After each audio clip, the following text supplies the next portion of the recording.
Welcome back to the International West Qualifiers. We're in the middle of our first semi-finals. It's EG versus Roxkiss in the upper bracket. It's 1-0 to EG. I'm predicting a 2-0. Bruno has fixed his mic. Yes. I also broke mine in the break as well. Apparently no one could hear you. Yeah. But everything you said was brilliant. Awesome. Spectacular. Best I've ever said in my life, and you missed it. How It's a disappointing. damn shame. It's a damn shame. Yes. But yeah, to recap it, EG, split push, very kind of seen before strat, but Yeah. it worked out really well. Bambo, I think, someone that just was so good in terms of the mid and late game, in terms of what he offered. His laning phase almost, you could say, cost the team the game, because it really was going in Roxkiss's favor. And also, I would say questionable item choices by some of the supports over on Roxkiss, Heaven's Halberd. 4 staffs, man. Like, all you need to do is that 5 second that Sven BKB comes up, get your team away from him. I agree. And I want to just, like, emphasize that point, because it's like, you're going for a Sange, right? Well, a Heaven's Halberd costs more than a BKB. So if you're thinking that that support's going to get a full Heaven's Halberd before a BKB comes out, and if you don't get that item off before the BKB and he finds a target, that's a dead hero. Yeah. So even in that circumstance, I feel like a 4-staff would have been way better. Well, he could have had a 4 staff and a Ghost Scepter. Yeah. And that would have That's been... the same money. Yeah, same money. So, but of course they wanted the Heaven's Halberd, but obviously it's not going to affect the BKB target, and 5 seconds with an Abyssal Blade and people sheeped is enough, especially when you can't move the sheep.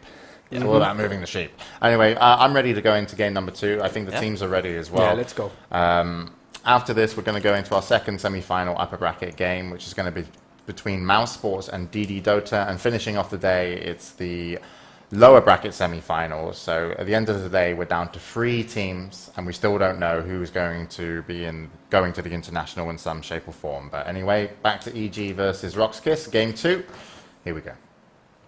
So now, Roxkiss, this is their last stand if they want to stay in that upper bracket. If they don't manage to take a game here, it's going to be devastating because they're going to have to play even more. If EG win this, they go on, of course, to the next round in the upper bracket. They only have to win one more match after that to continue just straight on through and be good to go. So for me, it's like Roxkiss, the first game, for those of you who didn't know, that was their home server. That was a Lux server. Now it's US East. EG, they get first pick for the second game because Roxkiss were here first for the first game as well. So now it's like all the odds are kind of going for EG now. Yeah, everything is really going in the favor of EG. They got first pick, they got their home servers, and just that start as well, getting a really good game, falling behind in the laning stage and just being able to turn the game must be quite a nice confident boost as well. I have to point out that at some points during the game, like the demon dive in mid, that looked a lot like the old EG, where we saw the EG throws a bit, but then they just like shaped up and played it pretty much perfectly out of that, so...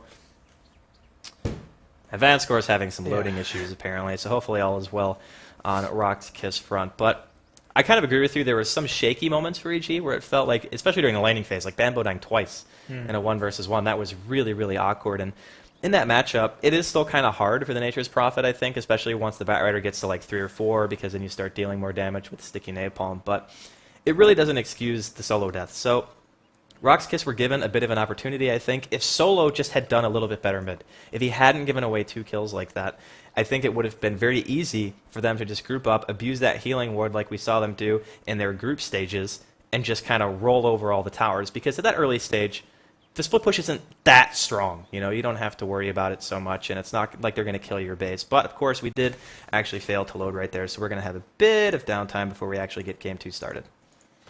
Yep. We're going to have to wait a bit, see if Masco can connect the next time. We're going to wait and see if there was any problems or if it's just his internet didn't want to... Yay! Yeah, it looks like they're fine. Just good go Downtime. straight away, so I guess we're just going to start the game. Yeah, time for See if number we 2. can get it going. Hopefully it'll load this time. Maybe we It's should like just watch downtown. it to be Yeah, sure no, I don't once think so. again. Hey, we're Hashtag live, by DDoS. the way, Web, as you're talking over our segment. Yeah, Sorry, come sorry. on. Webus. You guys aren't muted. No, we unmuted ourselves. I can never tell because it's like sometimes you are and sometimes you're not. And it's just like, all right, whatever. If they It's want hard to to talk, know. it's fine with me. But Vanscore, he is still having some issues loading, so we might have to remake the lobby. Might have to wait a couple of minutes for him. It says connected to the Have game you- now, have you though, guys- so I'm guessing it's just Oh, he's maybe busy it did, away yeah. for Webpez, loading in. please. I'm sorry. Have you guys checked in on Scrift today? Your observer. How's he doing? Hello, observers. You missed Chris. First Blood again. And another kill. And another kill. And another kill. And another kill. Put your foot up. It's gonna get slapped.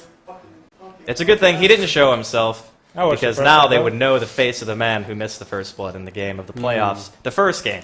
But looks like, actually, still somebody not loading. Not sure who it There's is. someone this time. else that probably pressed the arrow up in the left corner instead of the X up in the right corner, so we might have to Oh dear.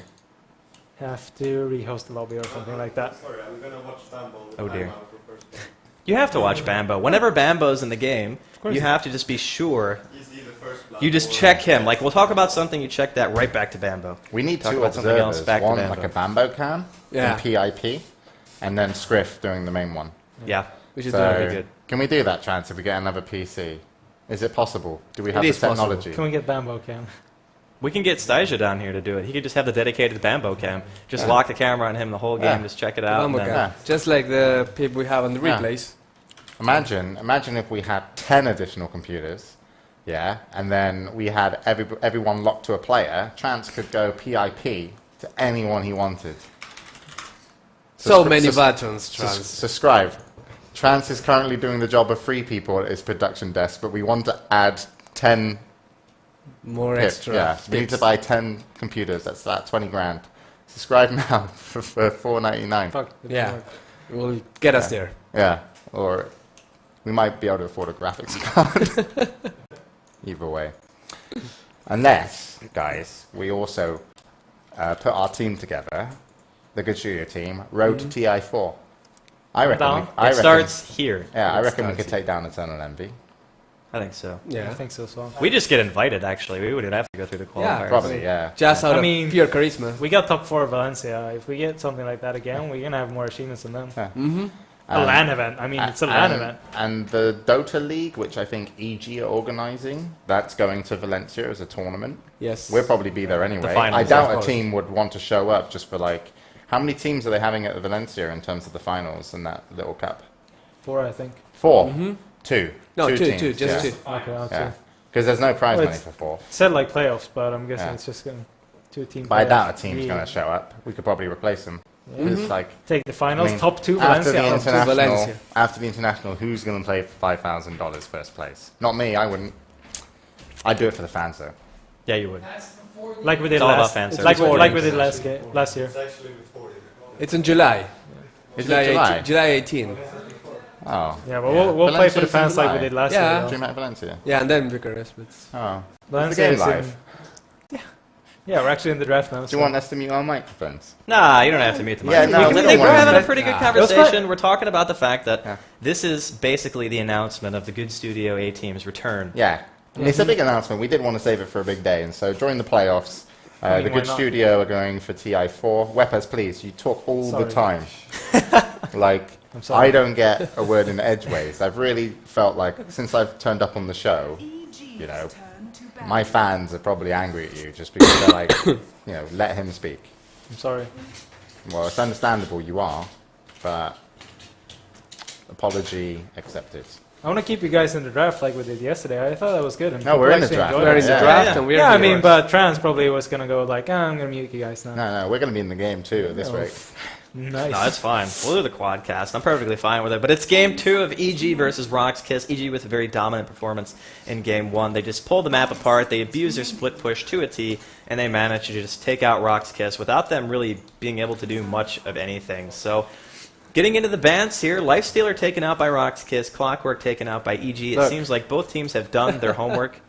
Suddenly a Hi, trans Trans. appears. But regardless, this is everything on the line, basically. That for was Rock's Kiss. Roshan, by the way. Just walked past the mini-map.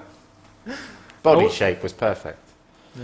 I wonder if we're gonna see a Wisp being banned out this turn around. I mean, Roskis or EGX are gonna ban it out themselves, so they're aiming to either get a Batrider first pick, which I highly doubt that Roskis will let through. But on the other hand, they might be able to get either a Lone Druid or a Mag out of that instead. I'm kind of leaning towards the Lone Druid. That's like the safe bet. You know what I mean? You get the Lone Druid up straight away. But the one scary thing is, if you take that Lone Druid, you're going up against potentially a Nature's Prophet and then a Bat Rider or a Nyx. So Rock's Kiss, they're going to have their options pretty open to them, as the Bat Rider is actually going to be banned out by Rock's Kiss. So we're not going to get a chance to see that. Do they want to give Fear the Nyx? We saw how amazingly well he played it during the group stages. If you have supports on EG having high-impact heroes like that, I think it would be awesome, and he is going to get the Nyx. Yeah, leaves Lone Druid in the pool, as well as the Gyrocopter that Roxas actually loves to run. So we might see a Gyrocopter coming the way now, and then if they want to get something like either a Darkseer that Dread likes to play, or the Nature Prophet like you mentioned, wouldn't be too bad of a choice either. So we'll have to wait and see what they want to go for, but the biggest hero I'd say is probably they might be looking to get the Gyrocopter early on now. And the Gyrocopter pick for me, that's the BZZ's fallback hero. You know, whenever you're in a tight spot, just give him that hero, and they're always going to do well. So the one thing about the Nyx first pick is ambiguity. We don't know what they're going to be doing. We don't know if it's going to be an aggressive trial lane. That's why the Nyx just keeps traveling all over the map. Apparently, he's going to sit in base all game, which Well, no, that's what they even for a spawn, Nyx. Andy. We're doing. Okay, so we're doing a real time yeah, now. We're real gonna time. We're gonna make The them minimap's more- actually going to be replaced by our minimap, and the whole game, James and Bruno are going to control where the icons are depending on where the fights are happening. I love that. That would be such a funny cast. It should happen. Like, if it doesn't I happen... want to see how James reacts. Like when someone initiates on someone, he's gonna like poke the cards against each other or something. Well, yeah, I mean... What happens when somebody dies? Do you just take them off the board? Do you, like, throw them on the floor? I need to know how that works. Yeah. I'd put him to the side like chess. Okay, yeah, that's respectable. Sometimes if it's like a full 5-on-5 engagement, what if an RP happens, 3 hosts die, then you just slam them against the board? Because, I mean, it's got to have the same kind of impact for the viewers. You just Dude, like I'd slam put them them. in order. They were going to respawn. Seriously. Just- I mean, if you can do that, I would be very, very impressed. there's the Rock RP. Kiss. There's the RP. There you go. So hopefully we don't actually have the minimap on, because that would be incredibly distracting, actually, for me, because I would be trying not to laugh the entire time while I watch these two fiddle with it. But Rock's Kiss, they need one more. And we're gonna see a Darkseer as well. So Dread's heroes gonna go this way. Dread most likely gonna play that Darkseer, and then of course Solo playing the Mag mid. But this still leaves the Lone Druid in the pool for EG, as well as a Rubik if they want to try and combo up going for a Nyx Rubik, which we do know that EG loves to run. Fear really rates Rubik high, and when you have spells like a Vacuum Wall as well as an RP to steal, he's really worth picking up in this situation. I do love the Rubik choice. The one thing, though, is that it kind of limits your lanes when you pick a Rubik, because you see a Nyx and a Rubik together, it's like not really the best roaming composition until they get some levels. But EG, they're going with the Storm even without the potential of getting a Lifestealer, and they get a Gyrocopter on top of that. So for me, that's like aggression coming out. I like the decision of the Storm though, because usually when you see a Storm, you always talk Roshan. about how he's kind of weak in lane and he's very easily gankable. But if he's going up against a Mag, as long as you can dodge most of the shockwaves, you're going to get a lot of farm, and you can actually pressure the Mag out of the lane as well, because he's a melee hero and you're a range, and even if you're technically weaker in the lane than most mid heroes, you're stronger than a Mag, which means that Demon on that Storm is going to get a lot of farm. I do still think that while the Gyrocopter and the Nyx are picked, that could be an aggressive lane. You could definitely say that. But at the same time, they could be picking up something else for EG to try to zone Dread on that Darkseer as hard as they can. Just maybe want to avoid any aggression that's going to be coming their way until at least Demon manages to get level 6. You actually want higher than 6 on a Storm. You really want like 8 or 9. That's when you really start to feel like your ganks are going to be more and more potent. But Rock's Kiss, they take the Shadow Demon. Obviously a great defensive or aggressive pick, depending on what situation you're in. The one worry that I have for them is up until now, Mag is the only way to really stop Demon Storm. Yeah, Mag is going to be the big hero for Roxkiss when you look at their draft at this point, because they're not really going to have any other initiation either.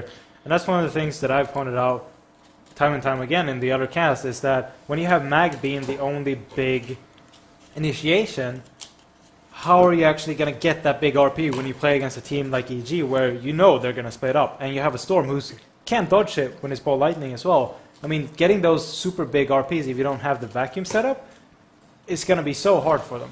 Yeah, this is something that EG did as well versus Cupid Red Pandas. That Storm Spirit just puts fear into the Magnus, and the Magnus in that game, played by Select, just didn't have the game he wanted. Roxkiss overall seemed a little bit more aggressive when they play with some of their initiators, which probably could work in their favor, but I feel that like Rock's Kiss needs something else to play with that Storm nicely, and the Clockwork was banned out, rightfully so, by EG, and that's why they've got the Darkseer off lane. But it's not a huge, it's kind of, I'm not sure where they need to go next in terms of helping out that Magnus, because I feel they really need to.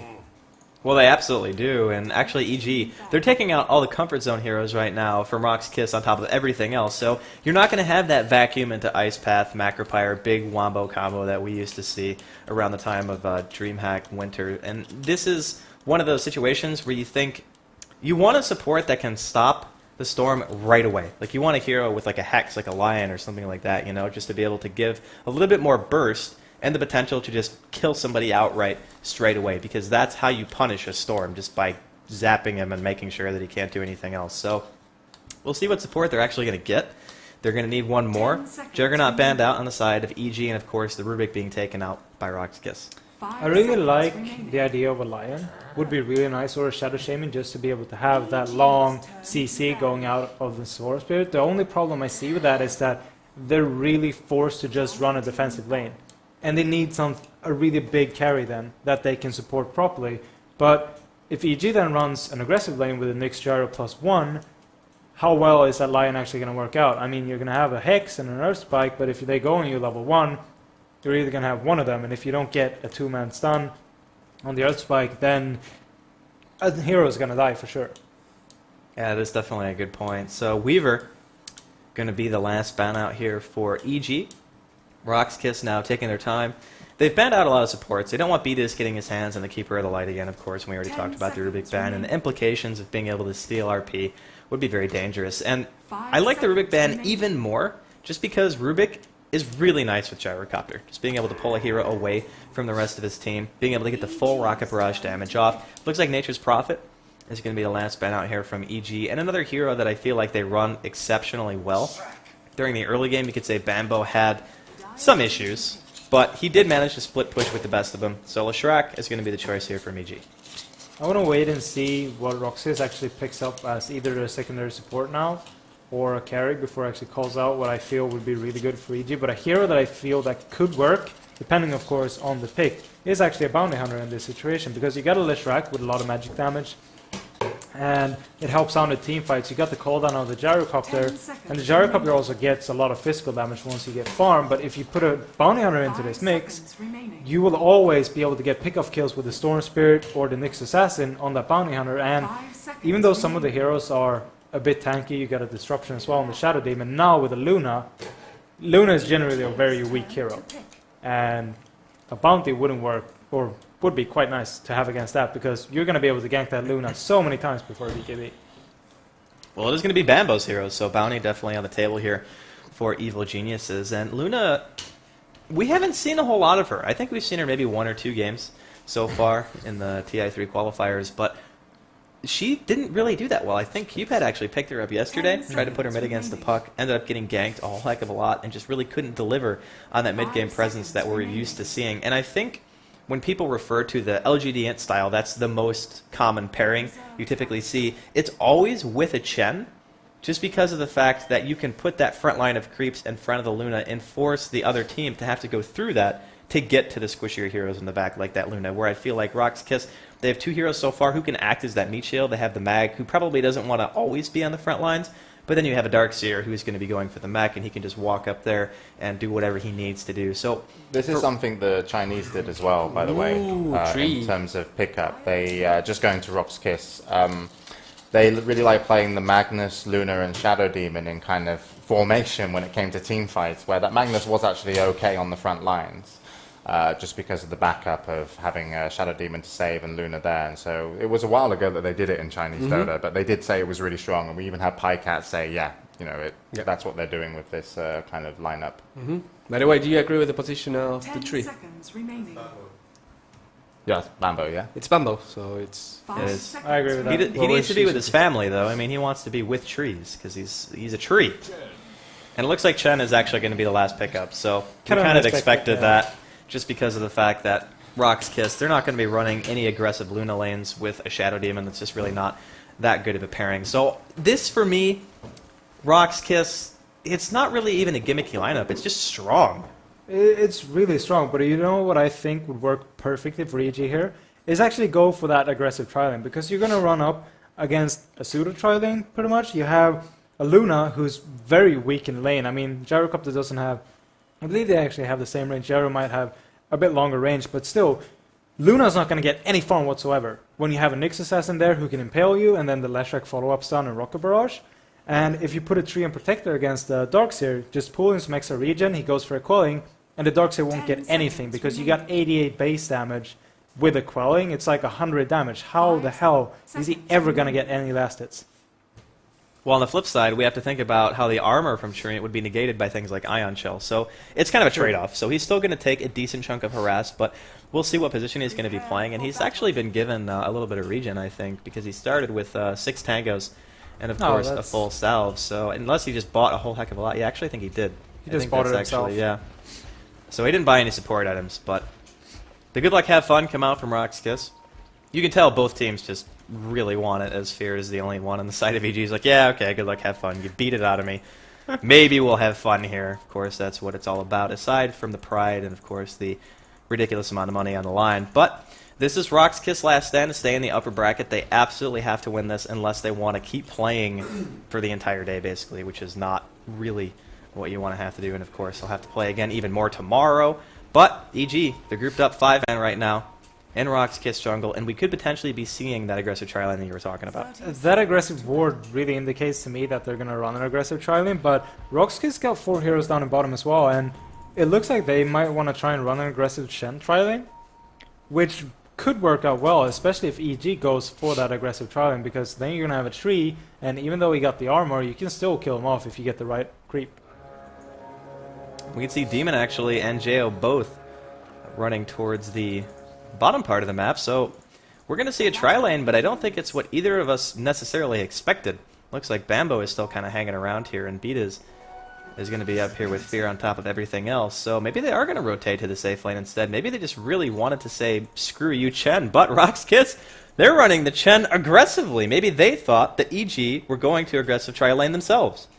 Yeah, I'm guessing they actually expected the EG aggressive tri-lane, just because of the heroes they have, and of course, if you run an aggressive, you want to ward up the jungle like they did. They pretty much placed every ward except for, I'm guessing they got 1 ward left over that they're going to use for Rune Ward instead. But everything else was placed in the offensive jungle, and they could be able to find the first spot out here. Fear still in Invis, got the Impale, most likely he's going to skill up, and then Beat is coming in from the side, got the Spit Earth as well leveled, so... Well, here it comes. Centaur's going to be there. Vanscore gets a disruption off. Fear comes out of invisibility. Yo looks to be the target. Jo actually stuck in place. The Rocket Barrage not going to do that much damage just yet. He's finally going to pop it out, but Jo, he's actually going to be going down as well, even with the Treant armor. So the first blood, it goes the way of EG. I don't think that Rock's Kiss are going to be able to make another follow-up kill, and EG actually wants to turn around. They're going for the double stun. They're going to manage to get it on BZZ. Jo comes in once again. This is only a level 1 hero. Another armor coming out onto Fear, and he needs one more auto attack. But Luna is so unbelievably fast, 330 base move speed, and Fear is not going to be able to catch her to get the kill. So now Chen, he's retreated back to his side of the map, and he's going, oh, crap. Well, yeah, where is he going to find the creep? He can find 1 creep, which is actually a Dark Troll Summoner on the other side of the map, and this is just like, what am I doing here? There's no creeps. He's just trying to find any creep whatsoever, but Bambo, not really going to have any problem whatsoever last hitting on the tower, since Dread is actually doing the creep skipping, and if Bambo manages to level up his leech seed to about level 3 or 4, he's going to do quite a bit of damage on Dread if he keeps on doing the creep skip. And that is such a huge deal for EG, just being able to force this switch this early. The Darkseer can't even jungle because he doesn't have a jungle. Bambo needs to be really careful. This could be a Bambo play incoming here. Yul trying to get the Dark Troll Warlord in range to be able to push this tower. Or, excuse me, go on Bambo. But I think they do want to push anyway. I think they want to try to get everyone up here. This is pretty much the only choice they can make. You don't want to send Dread to the offlane when you know he could still potentially die against a double stun. You just want to abuse the fact that you're going to have basically 4 heroes this early at the top lane. Yol got the perfect creep as well in the Dark Troll Summoner, of course. You're going to have those small skeletons adding the extra damage into this push, but Fear and Beatles are rotating up, but what can they actually do against this push? I mean, Bambo's going to get Soul Catcher now and netted, and taking a lot of damage, but the armor is going to help them out. Question is though, will they be able to stop this push or not? Roxkiss backing out for the moment, though. Looks like they're going to be just fine, actually sending Dread back to the base. So the quickly mounted aggression coming out from Rock's Kiss to try to get something. Like, you get forced across the map in your tri-lane, you lose a hero, you give up first blood, but you get a return kill. And then you see that your Chen has no jungle. Rock's Kiss is, like, really trying to find something, anything, that they possibly can at this stage. And unfortunately, one of the wards actually doesn't even block the camp, so there is going to be at least a pull spot. And of course, the large creep camp a little bit south to that. So Rock's Kiss off to a bit of a shaky start. They have a Chen, so they can still try to mount some early game aggression, but Demon's been given a lot of time here in this middle lane to do his thing. He's sitting at 19 Nate, and Jo in the bottom lane, he of course has been perfectly fine. Even though he gave away that one kill, he did manage to get an assist, and he's sitting at 15 CS. So EG definitely doing pretty well here in the early game. And unlike Game 1, they don't have the monstrous split push that they had before, but they still have fantastic initiation, and they have great team fight.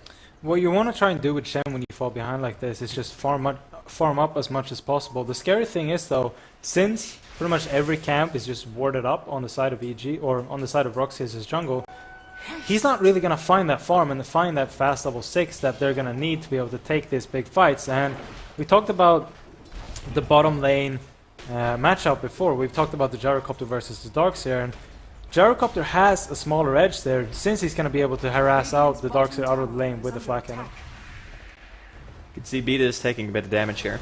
And these supports do have a smoke, by the way, so whenever they want to try to go for Magnus, they definitely can. It might be a bit obvious now, though, because unlike a defensive tri-lane where you can just be assumed missing all the time because you're pulling, they can see him now. So when they go missing, I think that Rock's Kiss is actually going to know about it. But a little bit of passivity going on here from both teams, but Demon is just doing amazing in this mid lane. 26 and 10 at less than 5 minutes in. So he is definitely getting the better exchange here and mid. And of course, getting to 6 without any aggression coming out from Rock's Kiss, that is almost a perfect start for EG, because not only has the Chen been shut down, they couldn't even pressure the top tier tower with 4 heroes. This is actually going surprisingly well. One thing, though, that's not too unexpected is that Magnus is actually up to 24 last hits as well, so it's not too far behind. But like I said, it's not too unexpected since the Mag, of course, got that shockwave spam, so he'll always be able to find creep kills, especially hitting the level 5. He's even level 6 now, but level 3 shockwave, you're always going to ensure yourself at least 3 or 4 last hits by every creep wave because of that shockwave spam. So he's keeping up. He's still going to be a bit behind Demon since he's going to be able to start rotating with the jump a lot easier, since Mag kind of needs Arcane Boost to be able to rotate properly. And Demon continues his own farming. You can see the tornado up here. This is like the nightmare of early game. The Wildkins, man. This thing is unreasonably good in terms of being able to harass during the early game stages. So just being relatively annoying to the tri-lane of EG so far. And we haven't seen any movement yet out of Betas and Fear. Looks like they're just prioritizing keeping their towers up as long as they can. Maybe wait for Demon to start moving around before they really want to start applying any pressure at all. And Jo's actually playing it quite scared. He realizes that there could be some rotation from a Chen inside of the jungle. The warding actually on the side of Rock's Kiss now down. So if Chen actually ends up dropping here, or this push is unsuccessful, he can retreat back to his side and actually make his way towards that mech, which as it stands right now, not going to be anytime soon. I think it's a smart decision from EG keeping the supports up in top, because as soon as they leave, they're just going to try and rotate up. Oh, Jo. They surge the Centaur. They want to go for him. Stomp actually still misses. There's going to be a homing missile used, and Dread, he's going to get stunned up here, but I don't think actually they're going to be able to get the kill. But even being able to save that hero, knowing that you can at least commit one support, and I love that. They don't overcommit. They don't double TP. Only Fear goes bottom. Yeah, they just take one TP down. Beat is still staying up in top lane. I wonder if he's actually got one level into stats, or if he's waiting with either getting Diabolic Edict or Lightning Storm, depending if Roxas wants to commit to a push, because he is level 3, 2 levels into Split Earth, and nothing else. So. Oh no. Here comes the Soul Catcher out on the Betas, along with, of course, that Disruption, and the Tree Armor is going to be there. Bambo getting a Leech It off on BZZ, and they actually don't have enough damage follow-up. If there was any other hero in that lane but a Treant, that would have been a dead Leshrac. There just would have been not enough to save him. So the Treant pick from Bambo actually working out quite well for the moment, just being able to save that support. And he's actually maxing out the Living Armor before anything else. He's not putting the extra point into Leech Seed. You can see 10 regeneration, of course, 60 damage block. This, of course, works for Magic now, too, in case you guys haven't played in a while and you didn't know that. So just unbelievably good in terms of being able to stop your teammates from dying. it's really nice as well to have for the bottom lane, whereas Dread, of course, doing or trying to do the double Iron Shell on the creeps to just keep the lane pushed, and Jo having to farm under the tower. You're of course going to take some harassment from the Iron Shell damage as well as the creeps just hitting you, so it's always nice to have high levels into living armor because you're never going to be forced back, especially since you went for the face boost, since that's pretty much the trend now for gyrocopters, going for face boots, unless you have to be the real hard carry where you might go for power treads for the extra attack speed, of course. And JO's farm is going to be incredibly important because while you do have a Storm on your side, the majority of the damage output from EG is actually going to be magic. I mean, you have a Leshrac, a Nyx, a Storm, even his Overload, of course, is magical damage, the Remnants, and even his ultimate. So for Jo, he needs to be as big as he was before when we saw him. I think it was playing against the Q-Pad Red Pandas when he had that Satanic and he was just face tanking pretty much everybody on the team. That's ideally where they want him. They want him to be able to withstand against maybe an Eclipse, maybe Reverse Polarity, with Soul Catcher, of course, and of course a Darkseer wall on top of that. So him getting this kind of a start, maintaining the second highest CS at just 9 minutes in, is going to be great for them. I really like EG just sitting in lane farming up every hero at this point.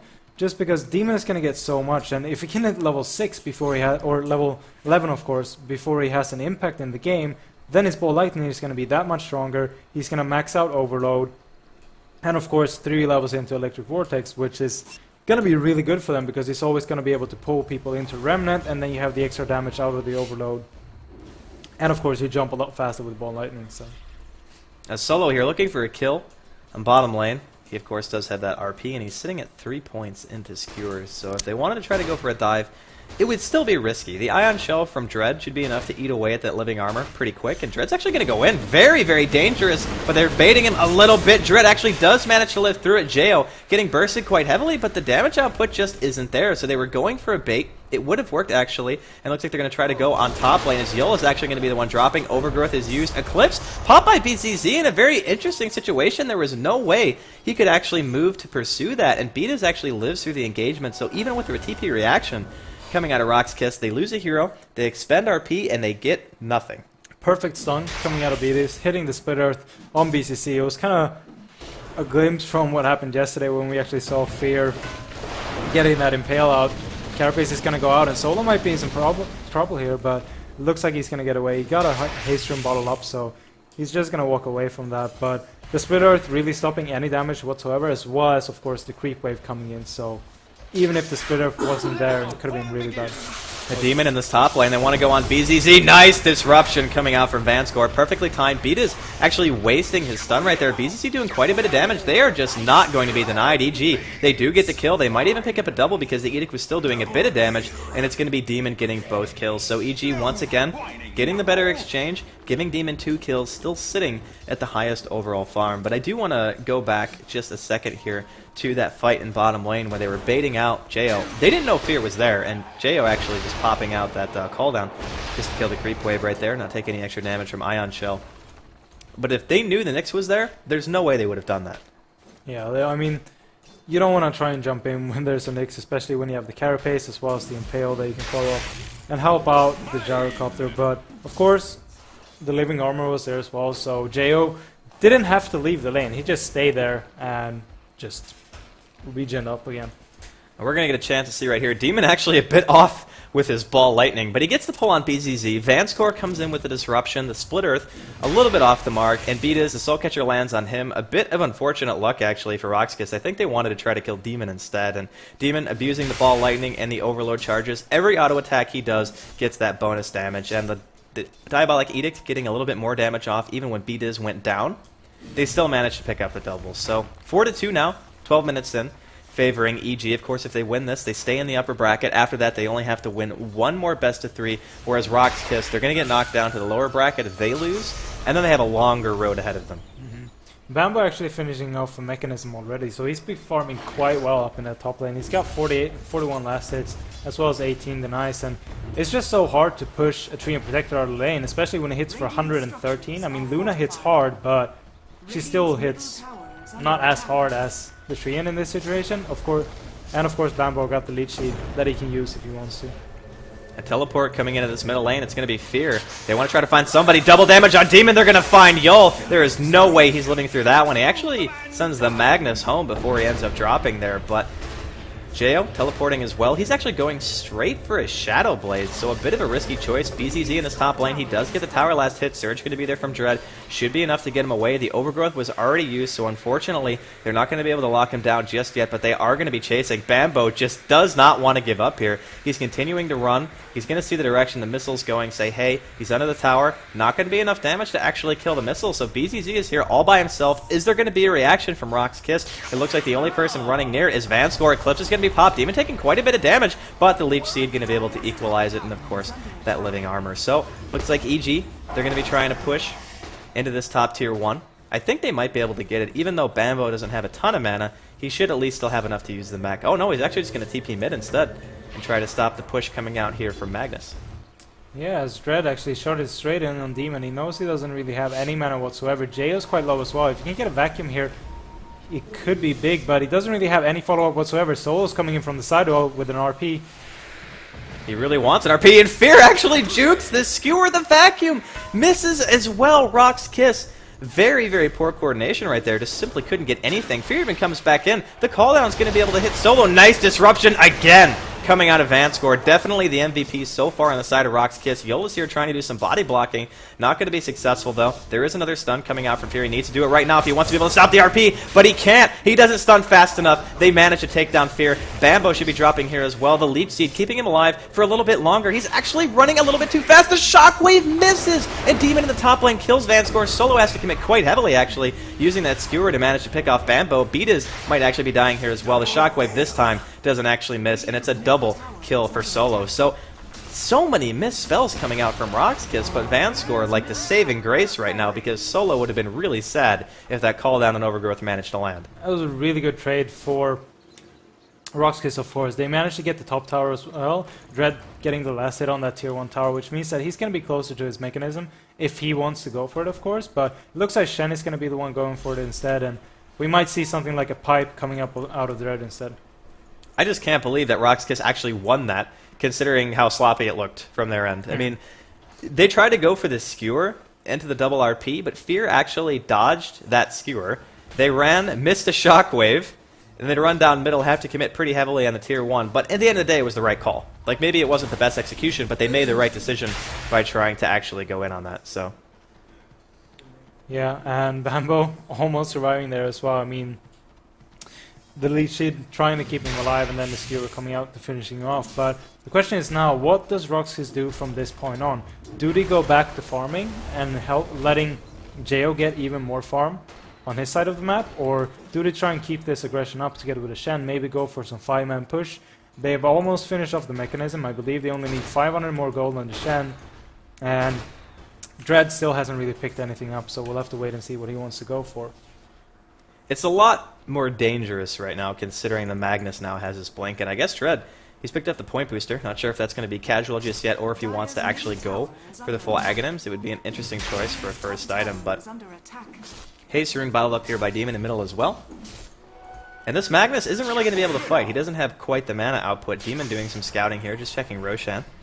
Going to pop the Remnant to give himself a little bit of extra vision. So, Orchid going to be done on him probably within the next 4 or 5 minutes, I would say. He's already very close to his second Oblivion Staff. We can see BZZ doing some Ancients. He's actually opted not to go for Helm of the Dominator. He's decided to go for Tread. So his effective HP while he's farming going to be a bit lower. And that does make a difference because BZZ really has to be there. Eclipse is one of the more important teamfight utilities that Rock's Kiss currently have, especially once he gets level 11. I still kind of like the drum pickup. It's going to help them push a lot more if they want to commit to 5-man push, just getting the extra attack speed out, of course, as well as some extra damage. So it's, or a movement speed, of course, but it's going to be nice for them, stacking up Ancients a bit more, Y'all coming in, tanking up with the creep, so some nice experience going their way. Y'all is, of course, level 8, so we got the Hand of God if they want to try and commit for something like a 5-man push. Rock's Kiss just grouped up. Maybe they want to try to go for Roshan, or at least for some kind of reaction out of EG. But as it stands right now, they're just kind of attacking some creeps. Jail pushing in this top lane. He now has his completed Shadow Blade and another 1,000 gold on top of that. So this is another one of those games where I feel like Jo doesn't have to go for a BKB. Because even if he gets a BKB, he can still get purged, he can still get RP'd. There are a couple of abilities on the side of Rock's Kiss that you're just simply not going to be able to do anything about. And plus, you have the Treant, and then you're going to have heroes like Nyx who are going to be in the front lines, and the Storm who are going to be probably the focus of Rock's Kiss for the most part. So as time goes on, Demon draws closer and closer to his Orchid. He's got a second Oblivion staff finished. He's only about 300 gold away, actually a bit less. And once he gets that, he can go for solo kills. That's going to become probably one of the scarier factors in this game for Rock's Kiss. I really agree with the decision of going for more pure damage. He's actually picked up an Ogre Club now, so Jo might be going for BKB anyways, but I feel that the BKB might not be needed because he really needs to get that extra physical damage out, because Dread has picked up a cloak as well. Could be a casual one, could be going into a pipe since he's been getting somewhat of good farm, and the mechanism as well as the Hand of God is up on the Shen, which means that they're not really going to bring them down with only magic damage. So he's going to need some extra damage in terms of physical just to be able to bring down the team of Roxas. The creep wave being pushed in here bottom, and Solo, of course, he does have that blink. He might be looking to try to catch Jo here, but the entirety of EG is currently standing behind him, and they're even going to use the Treant armor. This is something that they can abuse pretty heavily, just being able to take those extra tower shots, of course, because of how good living armor is. But Rock's Kiss, they're going to get the tower deny. So they do lose out on a little bit of map control, but just taking away that extra money from EG is something that they're going to have to keep high on their priority list. And Jo, he's sitting at 118 last hits in 19 minutes, and sooner or later they have to address him. Yeah, they really need to do something about him. He might be starting to work his way toward an MKB after he finishes off that BKB, of course, like we mentioned. He picked up the Ogre Club, so he's going to try and get that. But right now it's Rock's Kiss starting to make a move towards the bottom lane. They might kill off the Ancient stack once again, or the Ancient spawn. It's going to stack, or it's going to respawn in about 20 seconds, so they're going to be able to get two kill-offs there. And after that, they might consider moving into the tier 1 tower and bottom. And this is an interesting situation for both teams, because you look at the lead from EG and you're like, yeah, it's not bad. You're looking at like 1,500 gold, 3,000 experience, but that's like one team fight. That's just one fight where Rock's Kiss actually get everything that they need to, but they want to go really hard on BZZ. The Orchid is going to be there. Can Fear follow it up? Here comes Solo. He wants the RP, but the Spike Carapace comes out from Fear. Not really the best targeting choice. A wall, more of a zoning wall than anything else. They manage to catch Demon by himself, so Rock's Kiss, they manage to take that fight. They could potentially turn around, maybe try to go for Roshan, or they can continue chasing Fear, which is what they're doing right now. Can they actually get the kill, though? It's going to be a solo RP from Solo. Fear going to be dropping. Demon just... he really wanted to go there. I don't get it why he jumped so far as well. I mean, he lost pretty much his whole mana pool, which meant that if he didn't get the kill there, he was going to die for sure. There was no way he could back out. And then Vendetta, I believe, ran out of Fear as well, so he couldn't get in, get the extra Vendetta hit, and then get the follow-up stun. And he didn't want to go up on high ground. And then, of course, the skewer coming out. So, really weird decision-making out of Demon, but great play by Rock's Kiss, making sure that they get a pick-off kill. Actually got the Nyx Assassin as well, as we saw. And then just backing out, making sure that they can get even more farm. EG double checking just to make sure Rock's Kiss aren't attempting Roshan at the moment. And we look at that last fight and it's like, that could have actually gone better for Rock's Kiss, just because if he skewered anybody but the Nyx, he would have gotten a 2-man RP, because the Carapace was there and it stopped him from following it up. So it could have gone even worse for EG. So at the end of the day, I guess it's not horrible for them. They're not going to be too deterred, though. They're going to be pushing into the tier 1. And I think this is the right call by EG. You have a Leshrac, you have the Edict. The damage output on towers that they have is insane. So if they want to take away some map control by Rock's Kiss, I think this is the time that you want to do it, especially when you know the RP is down and the wall is down. Yeah, it's a big thing that the RP is down, at least, because they can just group up as 5 or 4 and 5 and then just go for pure push. They don't have to worry about anything. Wall is up now once again, but it's still, the wall can do a lot, but it won't do that much to them when they just push like that and go heavily committed on the tower, because if you don't have the follow-up RP, then there's not going to be any real danger. 22 minutes in, it's 7-7 here in Game 2 between Rock's Kiss and EG. And Rock's Kiss actually making a pretty good fight of it, I would say. They're at the stage right now where The team fights for them could go either way. If they get a good RP, they're definitely going to do well. On the other hand, if they don't get the good RP, they're relying pretty heavily on Dread with that level 2 wall and a good vacuum to be able to really make things happen. So still much, much more Dota to be played in this game. But let's talk about the late game, because we really haven't hit on that too much. You look at the side of Roxkiss and you're like, they have a Luna, they got an RP, they have a wall. That's great. But I feel as though Gyrocopter's a bit easier to utilize in the composition that EG have given them, because you have 2 or 3 heroes who are going to be in the front lines, giving Jo all the time in the world to abuse how good Flat Cannon is during those later stages. Especially you have a Treant Protector as well that can lock down the team of Roxkiss, which means that you're going to be able to hit everybody with a Flat Cannon. Even if it's high ground, even if it just jumps up on high ground, you can stand low ground and hit him up if you have an MKB, of course. But then, of course, we got the Storm Spirit. And Storm Spirit can do so much in the late game. If he gets a BKB now after he's finished off his Orchid or a Sheepstick, he can just jump for the supports in the backline. Jumping for the Shen would be perfect for him. Being able to get the Orchid out, stopping the Hand of God, he's going to be able to get Mech out, but after that you can get a Sheep, and then he's not going to be getting the follow-up Hand of God. So being able to jump in the backlines and just disrupt the supports are going to be great for EG. And speaking of great, Bambo actually, he's got his Blink Dagger now. So he's got a Blink Dagger and a back on what we thought was going to actually be an off-lane Treant Protector, but didn't end up being such. So it's 24 minutes in. EG, they're still aggressively positioned. They're not willing to give away any map control to Roxkiss. They really just want to try to make something happen. Of course, there is going to be a smoke, and it's going to get revealed, so it looks like they actually know what's happening right now. But Beatus, he pops the Edict. He's actually standing in a spot where most of it's being done to the tower in terms of damage, so very, very nice positioning, and they don't know he's there. They have to notice the Edict is actually hitting the tower. They just didn't go on him, so maybe they were a bit scared of the counter-initiation potential coming out from EG, because they do have a Blink now on that Treant Protector. Not that I think Roxkiss knows it, but still a very scary situation for them.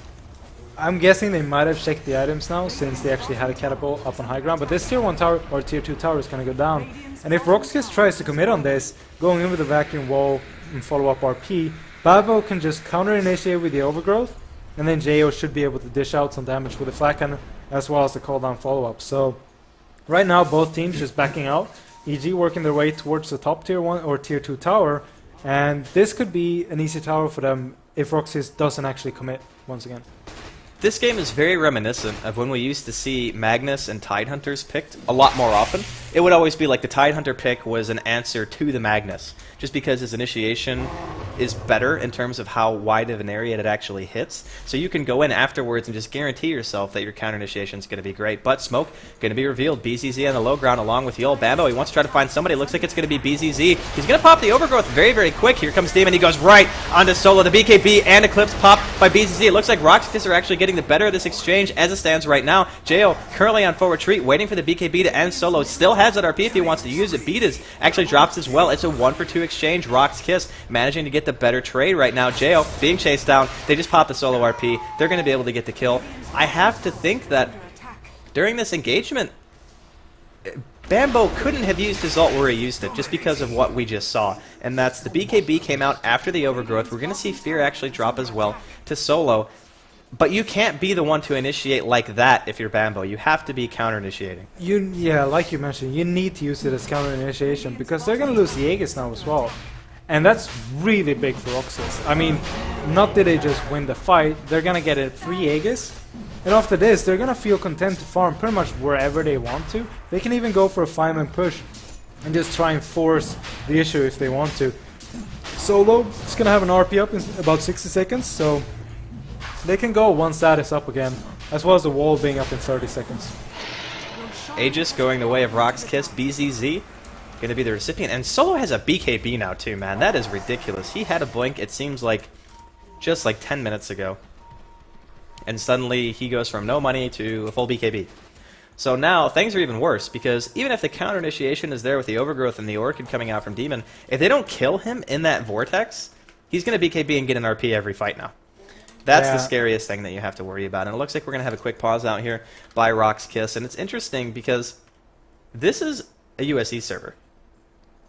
And Roxkiss are actually getting the better exchanges. But speaking of better exchange, take a peek at that last team fight we just saw. Bambo leads in and he goes in for the overgrowth. He puts the leech seed onto BZZ, but BZZ has a BKB, immediately pops it. Demon goes in for counter initiation, but the damage output on the side of EG's supports is just too much. Even though Jo is able to sit here and get something done, Demon basically has to evacuate straight away. Jo's BKB is now completely down. BZZ picks off Beat in the back before he's able to get away, and Solo gets surged. He's able to chase with the best of them just because of the lineup that Roxkiss have. So they give away 3 kills. Even with them being the aggressor and going for the smoke up, actually it was 4, excuse me, because Fear actually dies here as well, but that fight for Roxkiss could be the big difference maker here in Game 2. I just felt like the BKB out of Jo, it was a nice pickup because it didn't really take too much damage in that fight, but it was still, he couldn't do enough either. Yeah. Like, with them going that aggressive, they must have realized that they won't have enough damage to bring down the team of Roxkiss, especially when you have a Hand of God up, you got a Mechanism up. It's still only level 1 Hand of God, but it's still 200 HP you're going to heal, plus 250 from the Mechanism.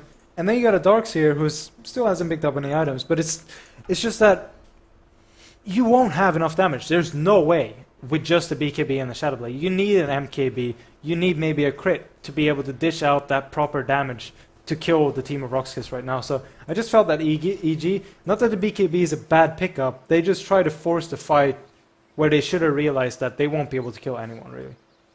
Well, EG now on the back foot for the first time, I think, ever. This is the first map where I've actually seen them even a little bit behind, so they got their work cut out for them. They don't really have the split push to rely on like they did in game number 1, where we saw the laning phase went incredibly well for Roxkiss. They got a couple of solo kills on Bambo, and their top lane was winning. Then they got kind of split pushed apart. This game, I don't really feel like EG can do the same thing.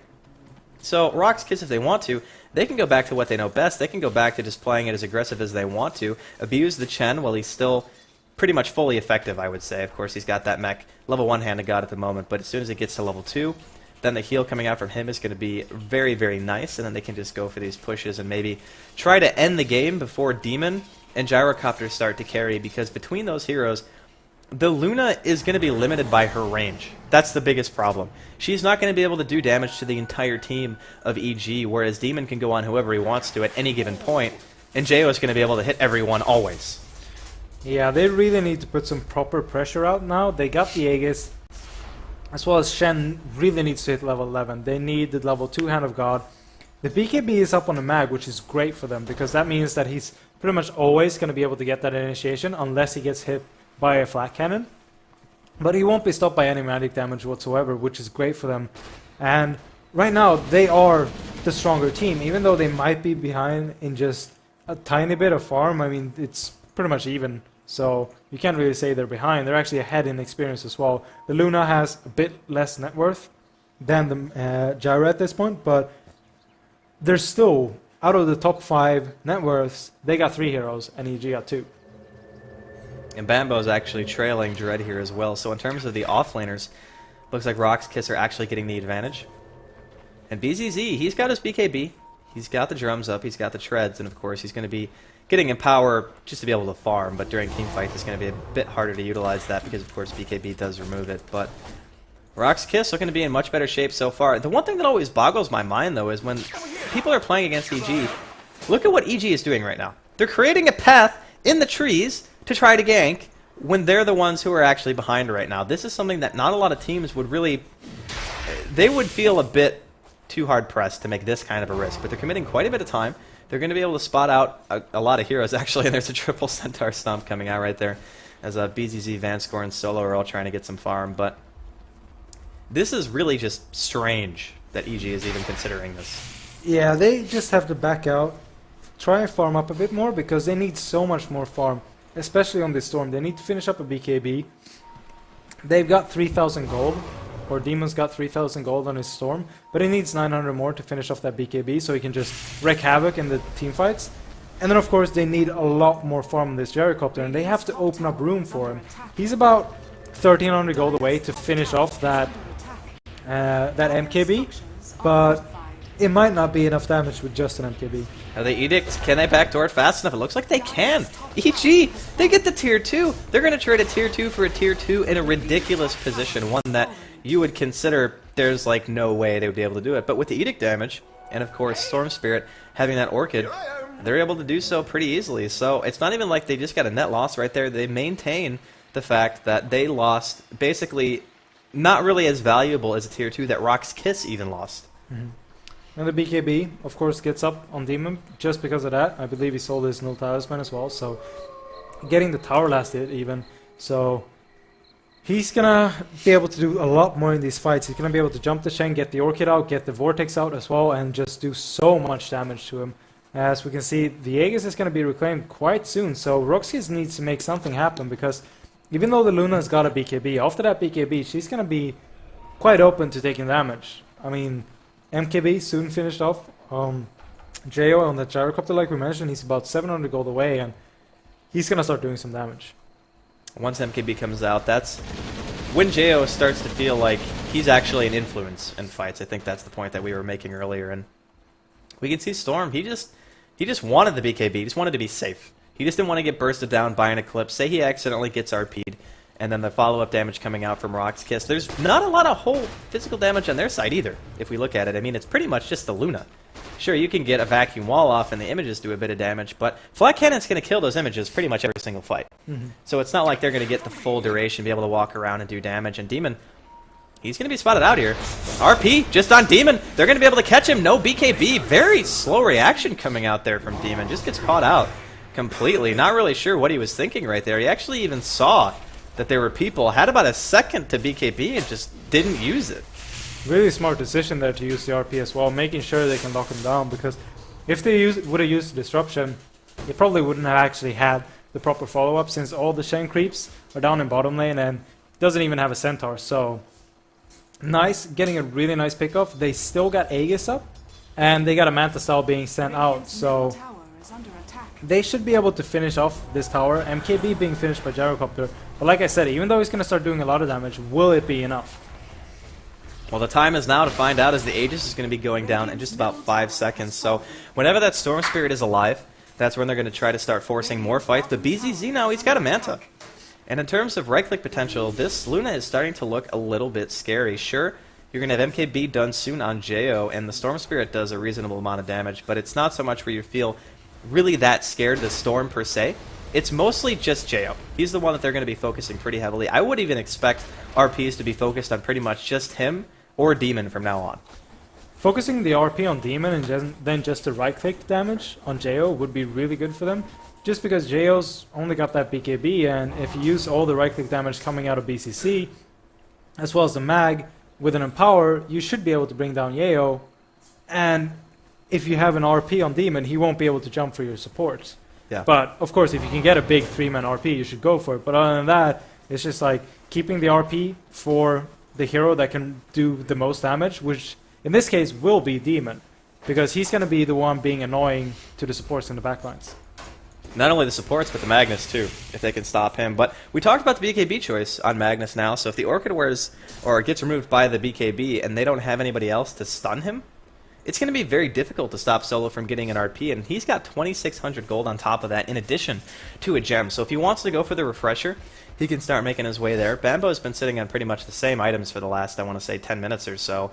And the next fight looks like Rock's Kiss. They're positioning like Roshan's going to be alive soon, but he's actually not going to be up for at least a couple of minutes. But Rock's Kiss. Fear actually going to spot out Solo. Can they kill him before there's any reaction? Solo is actually quite tanky. He might be able to get the RP. The Overgrowth is there, and it's going to be a 3-man RP coming out from Solo. Beat is going to be the first one to drop. Jo doing quite a bit of damage, though, with that flat cannon. Is it going to be enough? Vacuum back inside of the wall. Jo currently on full retreat. A nice impale comes out from Fear, but Jo, he goes down. It just doesn't seem like there's enough in the tank right now from EG to really be able to kill Solo fast enough. Demon's going to be dropping as well, and it's a full team wipe coming out from Rock's Kiss. They just took out EG in very convincing fashion. Such a great fight coming out of Roxas there, and it looked like, even though EG were the ones drawing the line, I think that Roxas actually expected them to come in there.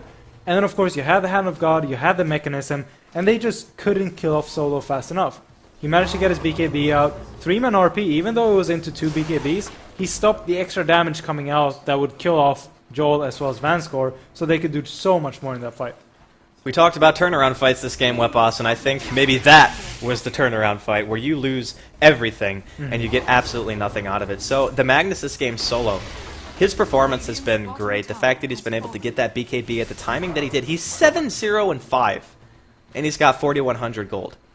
Bruno said the other day that middle laners are the ones who are having the impact in these games, and I'm kind of inclined to agree with him, at least in this case, is that Solo is like pretty much making this game for his team. Getting a 3-man RP in that situation, just shutting down everyone, was just fantastic. So this fight, this is the turnaround. We can see Fear goes in. He gets the Vendetta and the Impale off on Solo straight away. Demon comes in afterwards. Him so badly, but the damage just isn't there. Bambo comes out with the root, but there's an immediate RP. It catches beat his Demon and Jo together. Jo has the BKB on, but that's time that he needed to be doing damage, and he just couldn't get quite enough out. See, Bambo in the background drops. As soon as the BKB from Jo goes down, he gets vacuumed back into the wall. Fear with a really nice Impale, but there's just not enough damage coming out anymore because, as we talked about, Jo is the one who really has to be able to get damage done in these fights. The long-distance Demonic Purge here from Vanscore, and it's Demon who's going to be the last kill for Rock's Kiss. So, I mean, the fact that he had Demonic Purge at the end of the fight is, like, mind-boggling. They're going to find Yol, though. They find him all alone in the jungle. Being able to take out that poor little Chen, going to be nice for EG. And the game's not over by any stretch, but it is starting to get a lot scarier for EG. The hard part for the Gyrocopter in those fights is that with the mechanism and the Hand of God being up on Roxkiss, if he doesn't kill people in the first flat cannon, he's going to have to be able to hit one target. And he doesn't have a lifesteal yet, which means that he's not going to be able to sustain himself in fights. And that just means that they lose out on so much physical damage.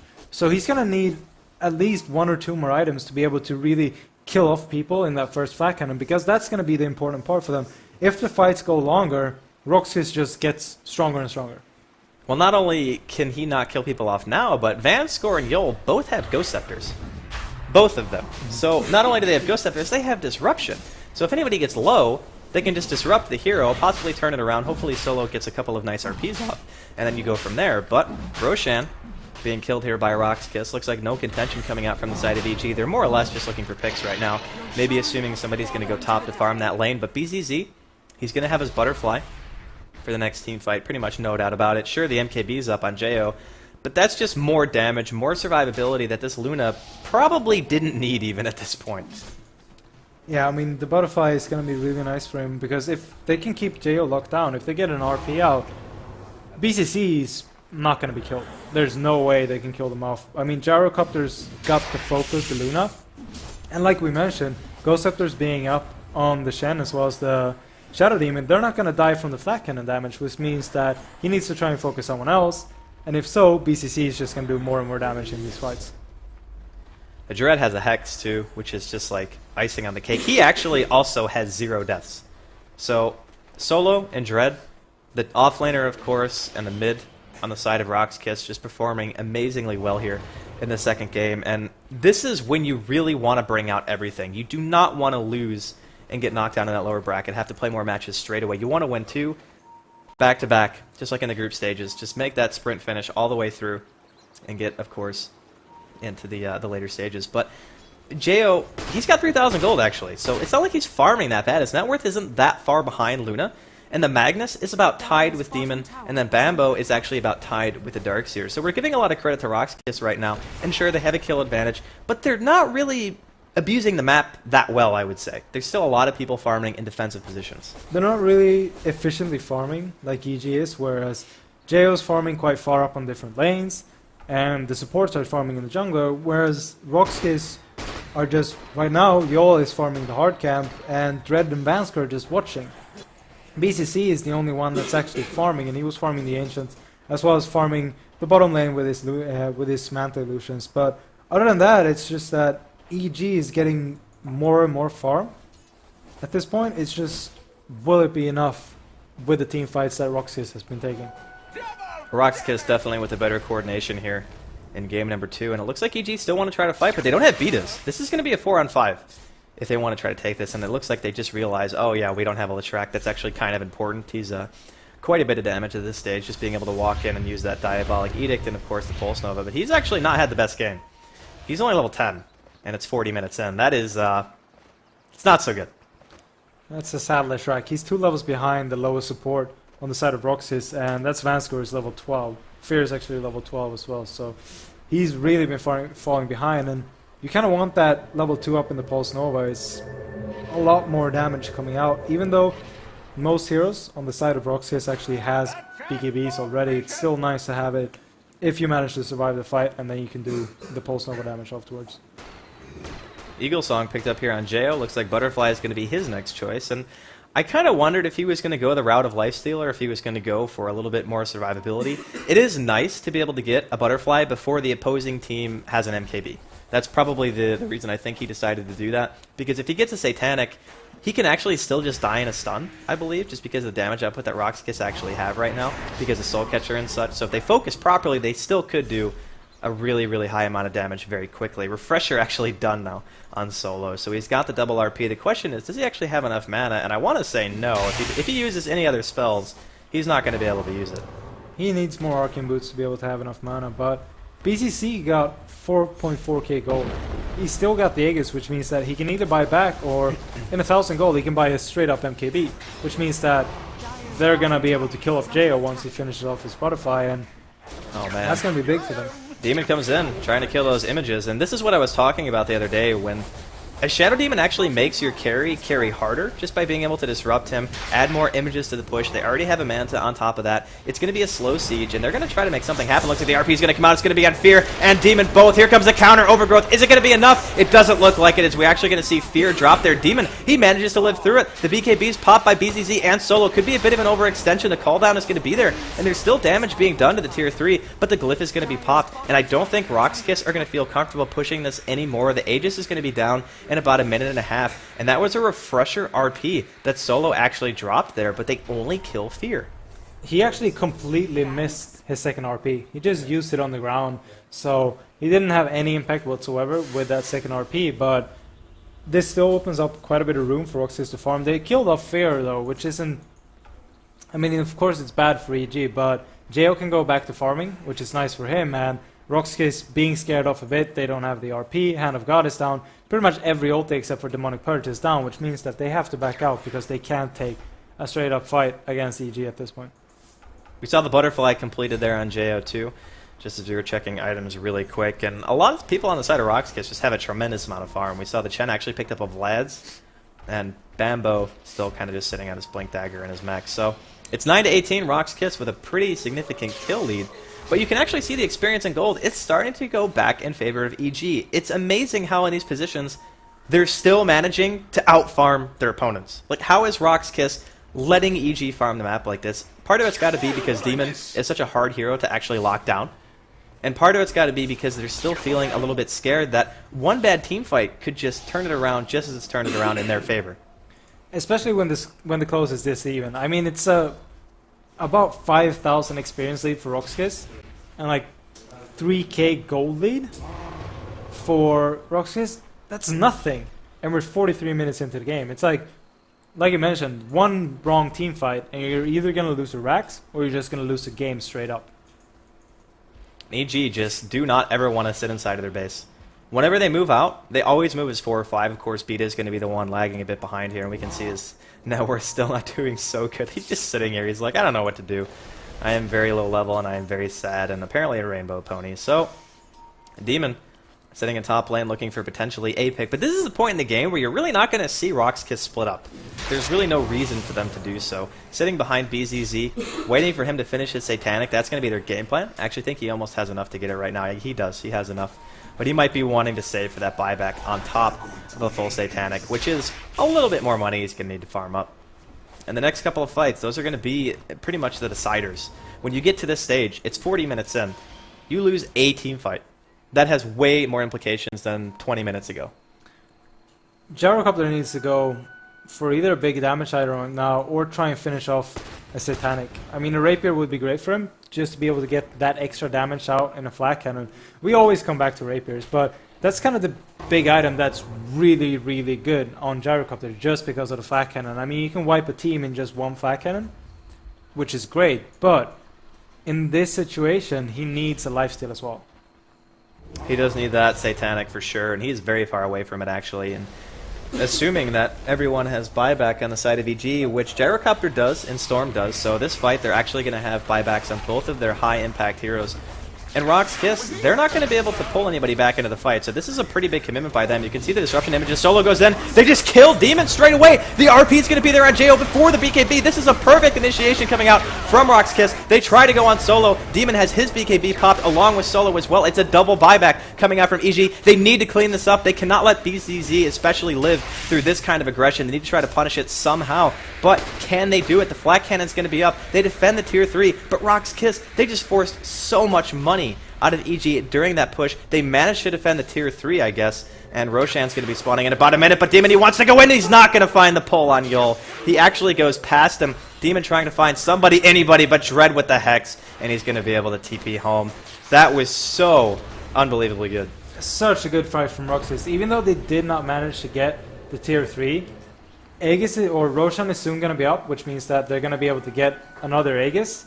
And there are no buybacks up on the side of EG. So if they kill with Jo and Demon once again, that's pretty much going to be the game. I just want to point out, by the way, that the tier 3 tower that they attacked there, when they came, it was at full HP. Last time they left the base, it was on like 20%. They got it down to 10% this time, and by the time they see it again after Roshan, it's going to be full HP. Yeah. Treant Protector for the win.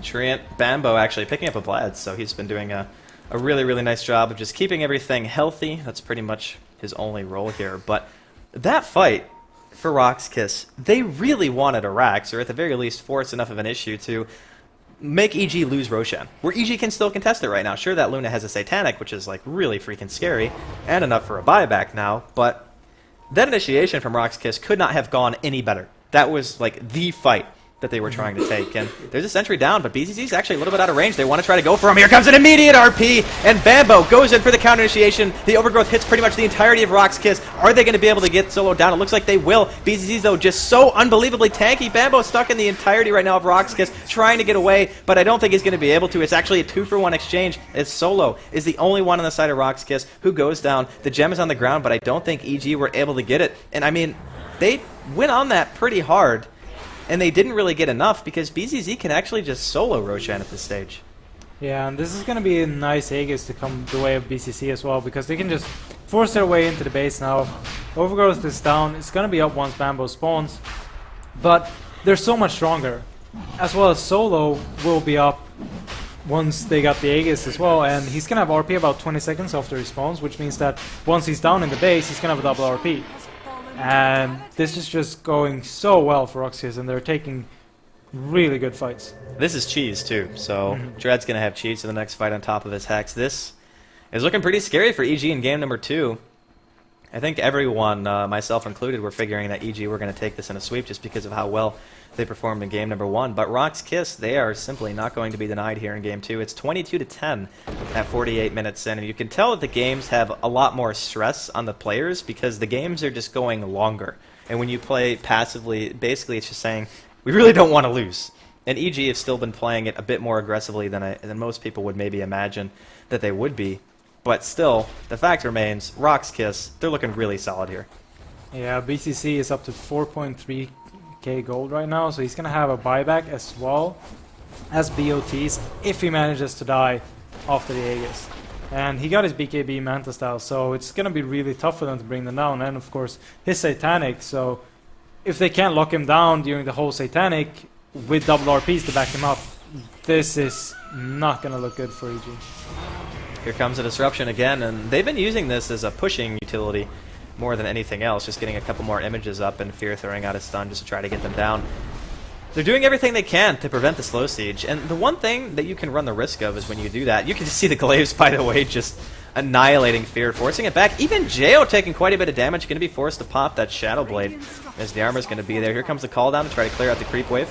Stun's going to be there, but this tier 3 is going to go down. Like, there is not a whole lot that they're going to be able to do about it. They actually hex out Fear, and he's going to be killed by himself.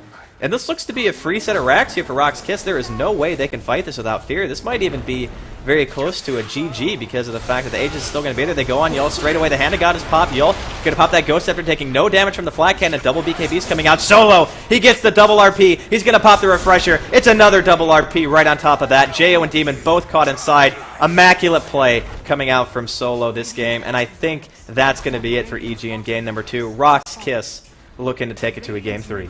No buybacks up on either or Demon or on JO. So this is Roxy's just gonna go for the throne. I'm guessing EG is sitting in the game, starting to discuss what they're gonna do. But GG is gonna be called, throne is gonna get brought down, and Roski is playing it really safe and really well in this game too.